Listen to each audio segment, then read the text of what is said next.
Պուրիտանները, ամենօրյա ընթերցանություն, Թոմաս Մանտոն, օր օգոստոսի 19։ Նա մտիկ է տալիս խեղճերի աղոթքին և չի անարգում նրանց աղոթքը, Սաղմոս 102 գլուխ 17 խոսք։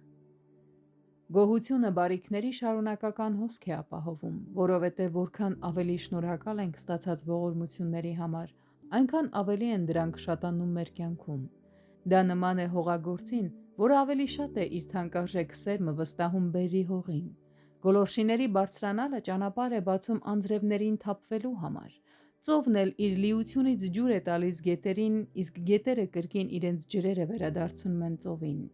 Թող ժողովուրդները գովեն քեզ, ով Աստված, թող ամեն ժողովուրդները գովեն քեզ։ Երկիրն իր պտուղը տվավ, թող օրհնե մեզ Աստված, մեր Աստվածը։ Սաղմոս 67 գլուխ 5-6 խոսքեր։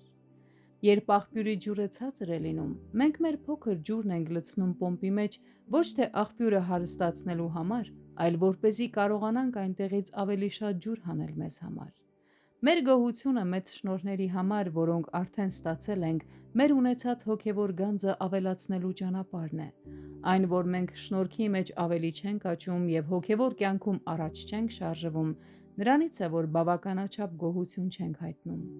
Գոհության մեջ հոգևոր բոլոր շնորհները գործի են դրվում և զորանում։ Գոհություն հայտնելիս հավատքն է գործում, երբ մենք տեսնում և ընդունում ենք այն անտեսանելի ձեռքը, որը մեզ է մեկնում այն ամենը, ինչի կարիքը ունենք։ Սերն է բացում մեր բերանը, որպեսզի ուրախ շուրթերով փառաբանենք Աստծուն։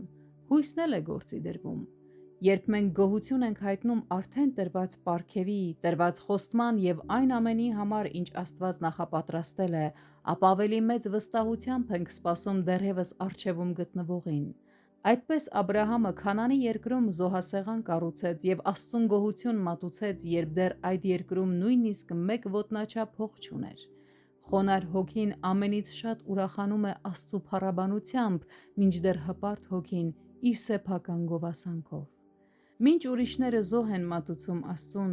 անհավատները Աստծուն զրկում են իր փառքից և երջանկության իրական աղբյուրի փոխարեն բարձրացնում են որևէ այլ բան։ Նրանք ամեն ինչ վերագրում են իրենց, այն դեպքում, երբ մյուսները խոստովանում են, որ Աստծուց ստացած նույնիսկ ամենափոքր ողորմությանն էլ արժանի չէին։ Աստված չի փառավորվում, քանի դեռ մարդը ինքն իրեն չի խոնարհեցնում։